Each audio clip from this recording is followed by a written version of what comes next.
চলতি বছর ডিসেম্বরের মধ্যে শাহজালাল আন্তর্জাতিক বিমানবন্দরের থার্ড টার্মিনালের কাজ শেষ হবে। সেই সাথে আগামী বছরের জানুয়ারিতে টার্মিনালটি যাত্রীদের চলাচলের জন্য উন্মুক্ত করে দেওয়া হবে, এমনটা জানালেন বেসামরিক বিমান পরিবহন ও পর্যটন মন্ত্রী মোহাম্মদ ফারুক খান।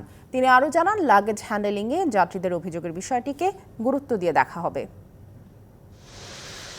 বৃহস্পতিবার শাহজালাল আন্তর্জাতিক বিমানবন্দরের থার্ড টার্মিনালের নির্মাণ কাজ পরিদর্শন করেন বেসামরিক বিমান পরিবহন ও পর্যটন মন্ত্রী। পরে সাংবাদিকদের মন্ত্রী জানান, এরই মধ্যে 97% কাজ সম্পন্ন হয়েছে। 3% যে কাজ বাকি আছে, যেটা আমাদেরকে জানানো হয়েছে, সে 3%-এর মধ্যে কিন্তু খুব ইম্পর্টেন্ট পার্সেন্টগুলি রয়ে গেছে। আমি আশা করি এখনও আমাদের যে সময় আছে এর মধ্যে এর সঙ্গে যারা জড়িত তারা সকলে মিলে এই কোঅর্ডিনেশন টেস্টিং এটা করবে। মন্ত্রী জানান, দ্বিতীয় রানওয়ে তৈরি করা গেলে উড়োজাহাজ চলাচল আরও গতিশীল হওয়ার পাশাপাশি সময় কমে আসবে। যে কোনো এয়ারপোর্টে 2টো বা 3টা রানওয়ে থাকা স্বাভাবিক, বিশেষ করে এই ধরনের বড় রানওয়ে বর্তমানে যেভাবে আছে এইভাবে আমরা চালাতে পারবো। তবে ইতিমধ্যে আমরা দ্বিতীয় রানওয়ের পরিকল্পনা করছি।